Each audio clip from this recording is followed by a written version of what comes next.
ជាក់ស្ដែងលោកគ្រូអ្នកគ្រូនឹងមិនជួបប្រទះ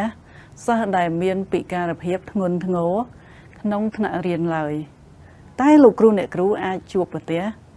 សិស្សខ្សោយគំហើញខ្សោយការស្ដាប់និងសិស្សពិបាករៀន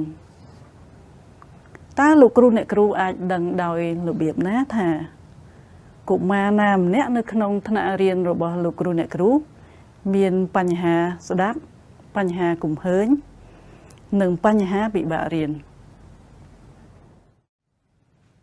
ជំរាបសួរលោកគ្រូអ្នកគ្រូជាទីមេត្រីខ្ញុំបាទឈ្មោះទឹមសហែនជាអនុប្រធាននាយកដ្ឋានអប់រំវិសេស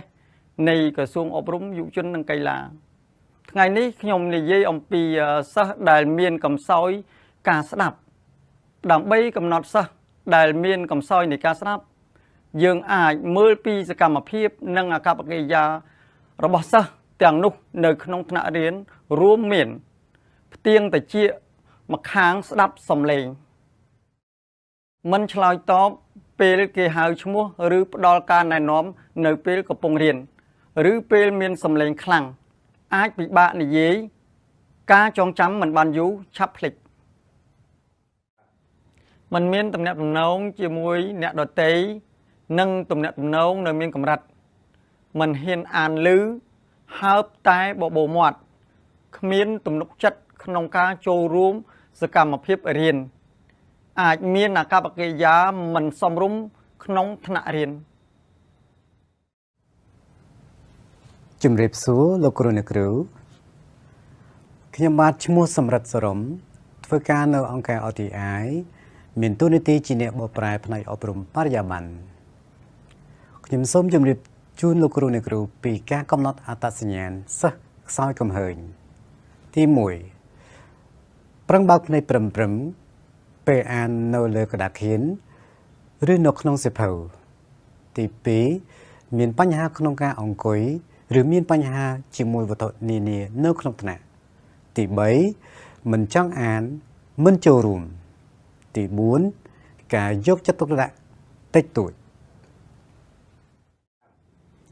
ទី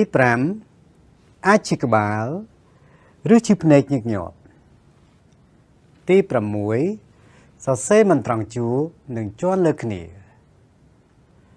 ទី7អន្តរកម្មរវាងចលនាដៃនិងកំហើញចុកខ្សោយទី8អាចមានអាកប្បកិរិយាមិនសមរម្យក្នុងថ្នាក់រៀន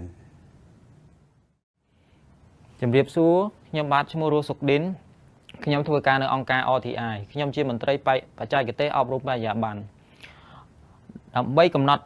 សញ្ញាណសិស្សដែលពិបាកក្នុងការរៀនយើងអាចពិនិត្យមើលសិស្សដែលមានឥរិយាបថទាំងនោះ